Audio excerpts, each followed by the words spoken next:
Quem jogou o primeiro jogo de The Last of Us já percebeu de cara que o episódio 5 trouxe algumas mudanças significativas pra trama, e hoje eu vou estar explicando aqui pra vocês todas essas mudanças, ver também as melhorias que algumas delas trouxeram pra história, que vamos e convenhamos, já era espetacular, vocês sabem. E claro, a gente também vai aproveitar pra poder fazer uma análise completa desse episódio, ver tudo que rolou, então já prepara a pipoca, cuidado pra não sujar o sofá e bora comigo assistir esse vídeo até o final.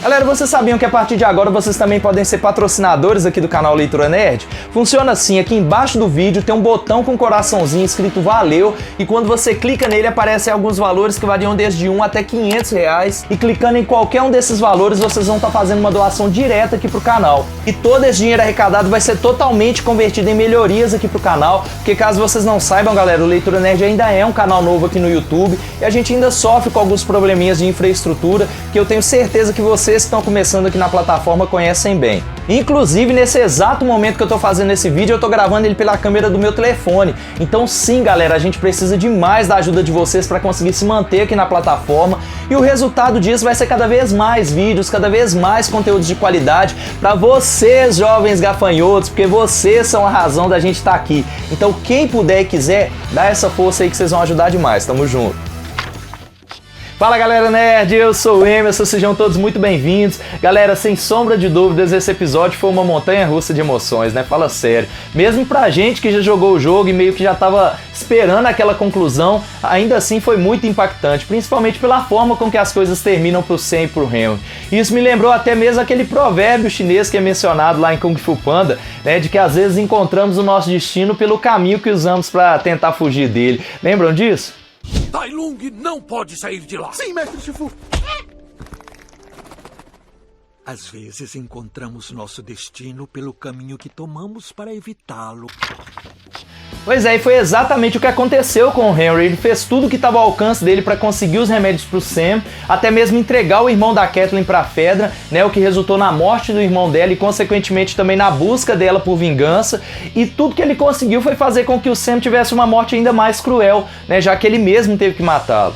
E segundo Craig Mazin, que é um dos produtores da série ao lado do Neil Druckmann, a intenção foi exatamente essa, de mostrar as consequências das escolhas que fazemos, principalmente quando essas escolhas não levam em consideração o impacto que elas vão causar nas pessoas ao nosso redor. Foi o que aconteceu com o Henry quando ele decidiu entregar o irmão da Kathleen pra Fedra, e o que aconteceu com a Kathleen quando ela resolveu ir atrás de vingança. E aí eu pergunto pra vocês, será que valeu a pena? No lugar deles vocês teriam feito a mesma coisa? Olha, eu sinceramente não sei, galera, mas de uma coisa eu sei. Se eu tivesse no seu lugar, jovem gafanhoto, eu já deixaria o meu like, me inscreveria no canal, ativaria o sininho das notificações, que a gente sabe que conteúdo de qualidade não é fácil de achar. E aqui, galera, a gente preza por qualidade sempre em primeiro lugar. Então quem puder, dá essa força aí que vocês vão ajudar demais. Tamo junto sempre. Agora sim, bora lá comigo fazer uma análise completa desse episódio e ver se ele realmente é o melhor até agora. Bora lá.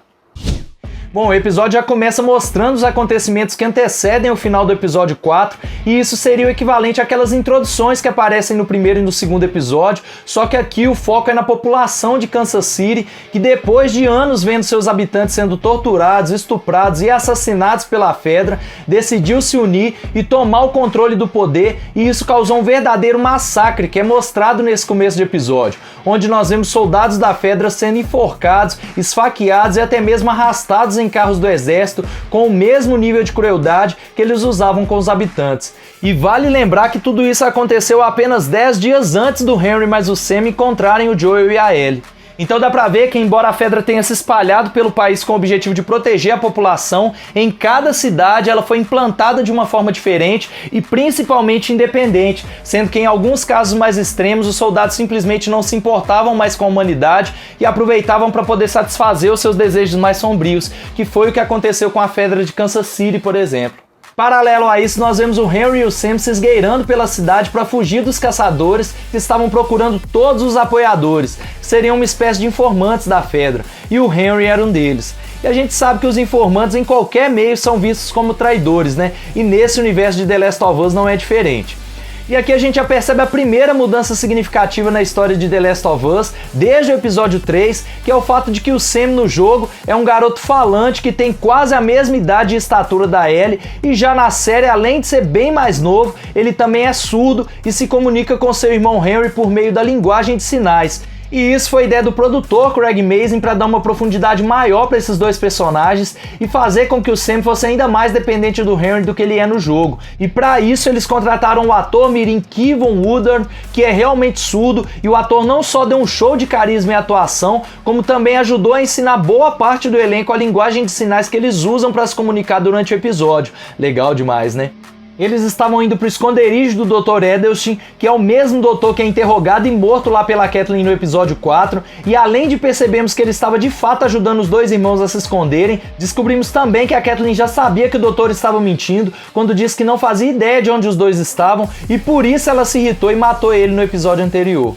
E aos poucos a gente já começa a interligar essas informações. E uma outra coisa muito interessante de ressaltar aqui também é o carinho que o Henry tem com o Sam, que é muito bem explorado e representado nessa parte, quando ele não só ajuda o irmão a redecorar aquele sótão, como também pinta o rosto do garoto para que ele fique mais parecido com seu super-herói favorito dos quadrinhos. E essa relação de proteção e carinho entre os dois que é mostrada aqui, pra mim é um dos pontos mais altos da série até o momento, e os produtores mandaram bem demais nessa, né? Mas bora lá, continuando. Depois de perceberem que o Dr. Edelstein não iria mais retornar, já que a essa altura ele já havia sido capturado pelos caçadores, como é mostrado lá no episódio 4, o Henry decide então que eles deveriam partir para algum lugar mais seguro, e é nesse momento que ele vê o Joel trocando tiro com os caçadores e enxerga nisso uma possibilidade de conseguir novos aliados, já que sozinhos muito provavelmente nenhum deles conseguiriam escapar. E aqui nós temos uma outra mudança também muito importante, dessa vez na personalidade do Henry, que é o fato dele nunca ter atirado em ninguém na série, diferente do que acontece no jogo,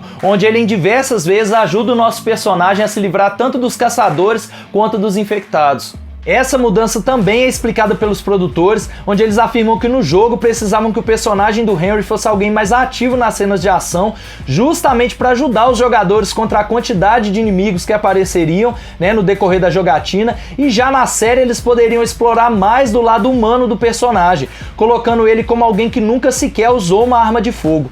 E esse é um dos principais motivos dele querer se aliar ao Joel e a Ellie, ou seja, o Joel seria o atirador e ele seria o guia para conduzi-los para longe daquele lugar, já que ele conhecia Kansas City como ninguém. E aqui nós chegamos na cena final do episódio 4, onde o Joel e a Ellie são surpreendidos pelos dois irmãos, que só queriam garantir que seriam ouvidos antes que o Joel reagisse de uma forma mais violenta, como ele fez com os caçadores e como a gente sabe que ele faria se ele não tivesse naquela situação, né? E essa é mais uma diferença entre o jogo e a série, já que no jogo o Joel reage e acaba acertando alguns golpes no Henry antes deles finalmente conversarem.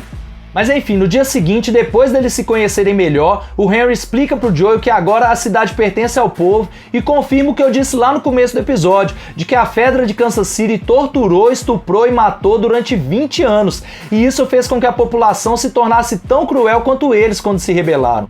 Ele também diz que o povo agora está sob o comando da Kathleen, mas que ele tem um plano para eles escaparem, usando túneis de manutenção que ficam no subterrâneo e que não são monitorados pelos caçadores. E ao ser questionado pelo Joel sobre os riscos desse plano, ele explica que há muitos anos atrás, a Fedra limpou as ruas de Kansas City prendendo todos os infectados da cidade nesses túneis subterrâneos. E isso explica o porquê no episódio 4 nós vemos alguma coisa quebrando o chão naquele prédio onde a Kathleen e o Perry estavam, como se estivesse tentando escapar daquele lugar. O Henry também explica pro Joel que todos pensam que os túneis estão cheios de infectados, inclusive a Kathleen, mas que segundo um cara da Fedra com quem ele trabalhava, tudo estava limpo fazia tempo, porém essa informação era de 3 anos atrás, mas que ele estava confiante de que mesmo se houvessem infectados, o Joel e a Ellie dariam conta, já que eles sobreviveram a 2 instaladores. E mesmo se mantendo totalmente cético ao plano, o Joel acaba aceitando a ideia do Henry, já que como o próprio Henry diz, era a única chance que eles tinham de tentar escapar. Essa parte também existe no jogo, com algumas pequenas mudanças, mas o mais interessante aqui é que a personalidade desses personagens se manteve fiel ao que acontece no jogo nesse momento da história, com o Joel sempre com aquele ceticismo que a gente sabe que é característico do personagem, e em contrapartida o Henry cada vez mais otimista em relação ao seu plano perfeito. E a gente pode perceber isso no momento em que eles chegam no túnel, onde só de ver que o local estava vazio, o Henry já começa a dizer que o plano funcionou, mas leva uma bronca do Joel, que diz que eles estavam ali há apenas 2 segundos e que não havia nenhuma garantia de que o local era seguro. E aqui rola um momento muito engraçado onde o Henry diz pra Ellie que o pai dela era muito pessimista, mas acaba ouvindo os dois em coro dizendo que o Joel não era o pai dela. E é legal porque a essa altura do campeonato, até mesmo as pessoas que não conhecem os dois direito já começam a observar que a relação que o Joel tem com a Ellie de proteção já era uma relação de pai e filho, mesmo que os dois não quisessem admitir. Em seguida, eles encontram um lugar nos túneis onde supostamente vivia uma comunidade ali, se escondendo tanto dos infectados quanto da Fedra, e aqui nós temos algumas observações bem interessantes para fazer sobre essa parte. Então vamos lá. A primeira é que para quem jogou o primeiro jogo e se esforçou para ir atrás dos itens colecionáveis, já pegou de cara a referência ao Wish, que aqui na série é mostrado apenas como um easter egg, mas que no jogo trata-se de uma história tão comovente e impactante quanto a própria história principal. De uma forma bem resumida, galera, embora ele não seja um personagem jogável e nem sequer apareça durante o jogo, a gente passa a conhecer a história dele por meio de cartas que são encontradas no decorrer da jogatina, onde ele conta um pouco do que ele passou para chegar até ali e de como eles montaram aquela espécie de comunidade e viviam em paz e harmonia ali embaixo, longe de toda aquela loucura da superfície. Até que um dia alguém se infectou e optou por não contar aos outros, e por essa razão, em pouquíssimo tempo, quase todos da comunidade haviam se infectado. E no jogo, quando o Joel, a Ellie, o Henry e o Sam chegam naquele local, eles se deparam com diversas armadilhas deixadas pelo Wish e o seu grupo, e também com diversos infectados que temos que enfrentar, algo que foi cortado da série.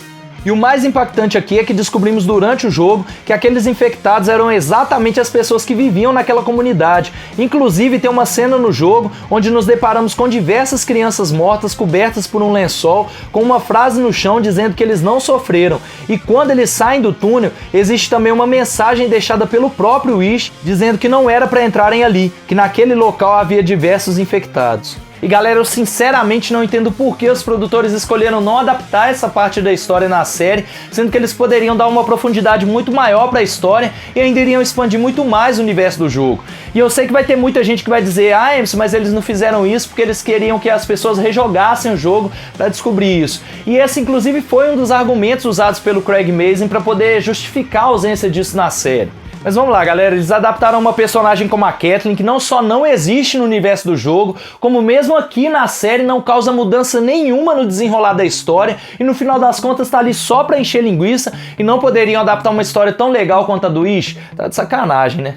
Sem falar que para quem jogou o jogo sem pegar os colecionáveis e por essa razão não conhece a história do Wish, isso também seria uma motivação a mais para rejogar e conhecer a história dele, concordam? Então para mim essa desculpa não cola e eles perderam a oportunidade de deixar esse episódio ainda mais memorável. Mas se você, nerd, que está assistindo esse vídeo também jogou o jogo, comenta aqui embaixo se você também sentiu falta disso. Uma outra coisa que também vale ressaltar sobre essa parte é a história de origem do Henry e do Sam, que aqui na série é totalmente diferente da história do jogo, assim como o motivo deles serem perseguidos pelos caçadores, onde no jogo os dois irmãos faziam parte de um grupo que resolveu entrar na cidade em busca de suprimentos e por essa razão são emboscados pelos caçadores e no confronto vários deles são mortos ou dispersados, sobrando apenas o Henry e o Sam, que são perseguidos daí pra frente até conhecerem o Joel e a Ellie. E aqui na série, além dos irmãos já morarem em Kansas City, o motivo dos caçadores os perseguirem é o fato do Henry ter entregado de bandeja o irmão da Caitlyn para a Fedra. O que na minha opinião faz até mais sentido se a gente pensar em todo o contexto. E o interessante é que nessa parte, quando o Henry conta a verdade pro Joel sobre o motivo pelo qual os caçadores estão perseguindo ele e o irmão, pelo olhar do Joel, mesmo sem admitir, a gente percebe que no lugar do Henry, muito provavelmente ele teria feito a mesma coisa, o que mostra que os dois não eram tão diferentes assim, né? A cena seguinte mostra um pequeno diálogo entre a Caitlyn e o Perry, onde ela fala um pouco sobre a infância dela e do irmão Michael e como eles eram diferentes, como se fosse uma forma da série justificar o porquê daquela caçada implacável dela aos dois irmãos. E a cena termina com o Perry dizendo que se juntou a ela porque, diferente do irmão dela, a Caitlyn sim trouxe mudanças pro povo. Mas vocês percebem o quanto tudo isso foi apresentado de uma forma muito rasa? E eu sei que vai ter gente que vai dizer: ah, o Emerson estava elogiando e agora já está criticando. Mas galera, é aquilo que eu disse pra vocês. A gente elogia quando tem que elogiar e critica quando tem que criticar, concordam? E volto a dizer, essa série tem tudo para se tornar uma das melhores séries do ano. Mas essa personagem da Caitlyn especificamente foi totalmente mal inserida na história. Podem observar, não tem nada que faça a gente criar uma conexão com a personagem, como é o fato do Sam e do Henry, por exemplo. E outra coisa, já que ela era tão apegada assim ao irmão, poderiam ao menos mostrar um flashback dessa interação entre eles, pra gente pelo menos sentir um pouco mais de empatia pela personagem. Mas nem isso eles fizeram. Sem falar que eu não sei vocês, mas a atuação da atriz Melanie Lynskey também me incomodou muito, porque não passa emoção nenhuma, galera. Fala sério, dá pra vocês olharem pra personagem da Kathleen e ver alguém que realmente tá sedento de vingança ali? Olha, eu sinceramente, eu juro que tentei, mas eu não consigo ver isso na personagem, e eu sei que vai ter muita gente que vai dizer que eu tô com implicância com a atriz, mas na verdade não é. Eu disse isso no meu vídeo de análise do episódio 4, e inclusive se você, nerd, caiu de paraquedas aqui nesse vídeo e não viu meu vídeo de análise do episódio 4, corre lá e assiste, eu vou deixar o link dele aqui no card, que também tá bacana demais. Mas continuando, acaba que vira uma caçada que não passa emoção nenhuma pro público, e a melhor parte dela é na cena seguinte, quando ela acaba. Mas é como eu disse, galera, essa é minha opinião, tá? Se vocês não concordam, comenta aqui embaixo. E já falando na próxima cena, ela começa com os 4 personagens chegando do outro lado do prédio, rumo à liberdade, e aqui rola um momento muito parecido com o que acontece no jogo, onde eles se deparam com um franco-atirador e o Joel precisa dar a volta furtivamente e pegá-lo de surpresa, enquanto ele fica distraído atirando no Henry, na Ellie e no Sam. E tem até um detalhe muito interessante sobre essa parte, em que o Henry tenta fugir com o Sam, enquanto os 4 estão sendo alvejados pelo franco-atirador, que é o fato de que, embora na série essa tentativa seja frustrada pelos tiros do sniper, no jogo, em um determinado momento, eles realmente fogem, deixando o Joel e a Ellie em apuros, o que faz com que o Joel fique enfurecido, ameaçando até mesmo matar o Henry quando eles se reencontram, mas ele acaba desistindo da ideia quando a Ellie intercede pelos irmãos, dizendo que se não fosse por eles, tanto ela quanto o Joel teriam se afogado. E depois que o Joel finalmente consegue matar o franco-atirador, ele descobre que o homem já havia alertado os caçadores, e assim como no jogo, ele acaba tendo que agir como um sniper para ajudar a Ellie, o Sam e o Henry a sobreviverem a todo aquele massacre que vem a seguir. E além de ter aquele blotter sinistro que acaba com o Perry num piscar de olhos, tem o fim da caçada da Kathleen, com a personagem morrendo nas mãos daquela criança infectada. E é aquilo que eu já tinha falado com vocês, galera, tanto a Kathleen quanto o Perry foram personagens totalmente desperdiçados na história, e a impressão que a gente tem é que eles foram colocados ali unicamente para serem mortos pelos infectados, né? Pelo menos foi a impressão que eu tive, e vocês? Comentem aqui embaixo. Mas felizmente esse episódio também teve muita coisa legal, e a principal delas foi a aparição do Blotter, que, galera, o que foi aquilo, hein? Ficou muito fiel à forma como ele é representado no jogo, e mesmo que a aparição dele tenha sido muito rápida, já deu para poder mostrar toda aquela imponência que o personagem traz, e isso eu curti demais. Sem falar que a série mostrou também a primeira criança infectada, porque a gente sabe que não foram só os adultos que foram afetados pelo Cordyceps, né, galera? Então tem que mostrar sim as crianças infectadas, até para poder dar um ar mais sério e mais realista para a situação.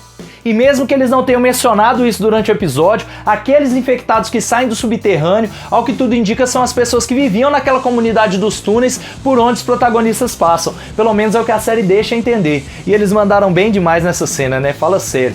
E na minha opinião é uma das melhores do episódio. Mas bora lá, continuando. Na cena seguinte temos o Joel conversando com o Henry e revelando que eles estavam indo pro Wyoming, que é onde o Tommy se encontrava, e diz também que tinha lugar para os irmãos caso eles quisessem ir. E assim como no jogo, o Henry aceita o convite, dizendo que seria um bom recomeço para os dois. E paralelo a isso, temos a Ellie e o Sam conversando sobre os seus medos, onde a garota revela aquilo que eu já tinha falado para vocês, de que o maior medo da personagem era o de ficar sozinha, pelo fato dela já ter sido abandonada diversas vezes. E em contrapartida, descobrimos que o maior medo do Sam era o de se tornar um monstro, assim como os outros infectados. E isso já era a série preparando o nosso emocional para o que vinha a seguir.